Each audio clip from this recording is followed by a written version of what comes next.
wanting to make this video for months now. To be more specific, 9 months. And before you jump to any conclusion with that specific time frame, I'm going to be 54 in January and the baby ship has sailed a long time ago. I'm talking about growing out my super short pixie.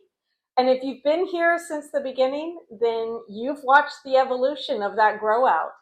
In this video, I'm going to give you 8 tips on how to grow out your pixie cut gracefully so that you don't end up looking like this. Hi, I'm Nikki. Welcome to La Paz Bound. So I started this channel in early November 2024, and while it's a fun hobby, it's been slow to grow, just like my hair. I've been getting pixie haircuts since 2018. My last pixie haircut, or any haircut for that matter, was the first week of November. And the next week, I started La Paz Bound. For years, I have been wanting to cut off all of my hair, but I was just too scared to do so. What if it was completely botched and turned out horrible? I'd have to wait forever for it to grow out. And how would I style it? I have naturally wavy hair that I mostly straighten. Would it be too short for a round brush and a straightening iron?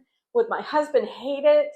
What about my clothes and my makeup and my earrings? How would that change to accommodate this new do? And what about my coworkers? When I got my first pixie cut in 2018, I was commuting to an office 4 days a week. What kind of comments would I get, and how would that affect my self-esteem? And how would my family react? Would they like it? Would I have to endure some blatant and honest feedback? After watching Gwyneth Paltrow and Sliding Doors, happens every time, I decided to throw caution to the wind and just go for it. I had a hairstylist that was really good with the cuts that I had been getting, but I wasn't sure if she was the right person for my first pixie cut. So I decided to do some research in the Tampa area and look for someone who had experience in cutting pixies. And I found a woman at a salon and I booked an appointment. I was pretty nervous before and during the cut, but I brought in tons of pictures off of Pinterest so that there would be no confusion as to what I was looking for. I wanted to keep the front longer and then angle up the back. And I wanted her to use scissors and not an electric trimmer, except for maybe like around the base of my neck to clean up the cut. But during the cut, she actually turned me away from the mirror. She kept turning me to the side, and I never actually saw the cutting process other than all of my hair falling to the ground. And maybe it was better that I didn't see the cutting process, or I may have changed my mind mid-cut and just gone for a short bob. When she was done cutting, shampooing, and styling my hair, she turned me around to face the mirror. I took one look at the front and the sides, and then she spun me around with a hand mirror to look at the back. And I loved it. I posted a few pics to my social media account, and the feelings seemed to be mutual with friends and family. Why had I waited so long to do this cut? It was so cute. The new stylist did a fantastic job, and she listened to me and did exactly as I had asked her to without taking creative liberty on my hair. It was incredibly freeing, and it felt so good not to have all of that hair on the back of my neck in hot, humid Florida. And it was easy to style. I was able to get a smaller round brush on the front of my hair, and the back, well, it was short enough that I could just blow dry and style it with my fingers. And as for a flat iron, I had to invest in a smaller mini flat iron that could get under the really short pieces. But then reality kicked in a couple of weeks later, and that cute haircut was growing fast. I couldn't believe how quickly it was growing out, and I wasn't prepared for that.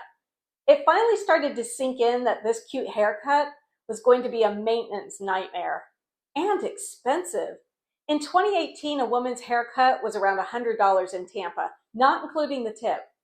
And it quickly dawned on me that I was going to have to be needing to maintain this haircut every 3 to 4 weeks.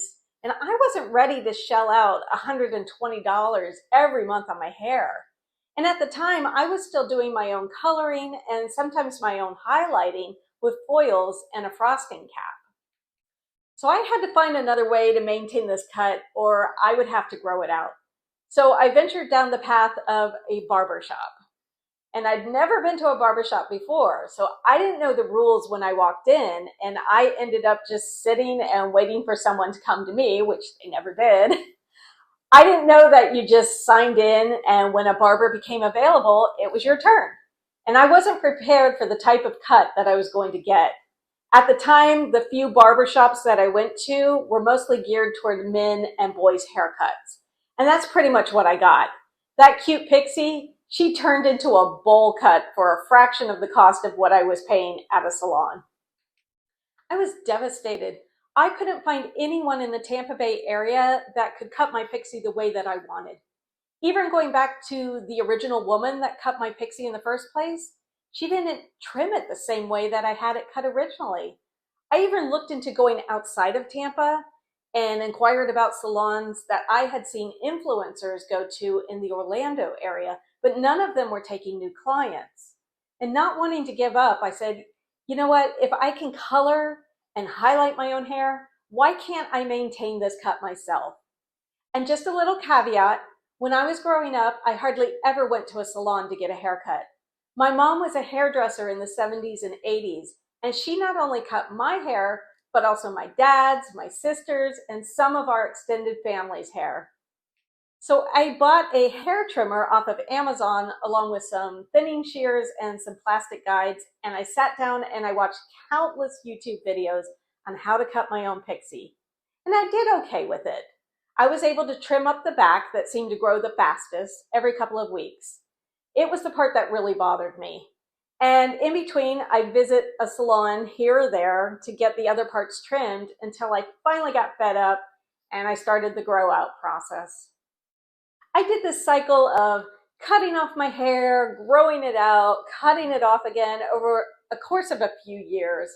And then during lockdown, I grew it back out, and I also decided to stop coloring my hair. I'm a natural brunette, but since my 20s, I had been getting blonde highlights and chasing a platinum color where I just never quite got there in the salon. And the one time that I did try to go full platinum, I had major breakage. It was so damaging to my hair. And seeing as how my temples, they weren't taking color anymore in my late 40s, I just said, fuck it, and just let the gray come in. And to my surprise, as well as my mother's, what came in was the perfect platinum blonde that I had been seeking all along. And while we were in lockdown, my hair got pretty long. I've always had shoulder length or a bob. I've never really grown it out past my shoulders. And of course, during the pandemic, I got bored. So when things started opening up again, and once again after watching Sliding Doors, won't do it, and looking on Pinterest, I made an appointment to chop off all of my hair once more. And I went back to my hairstylist in St. Petersburg that I had been going to since 2013. At first, I just got a bob, but over the course of a couple of months, I kept asking her to cut it shorter and shorter. And then in November last year, we had a miscommunication. I misquoted the blade guard number that I had been using on the trimmer to keep the back maintained and asked her to use that guard number. I was using number 4, but mistakenly told her that I was using number 1, which is used for buzz cuts and fades. Thankfully, she decided to use number 2, but it was still the shortest that I had ever gone.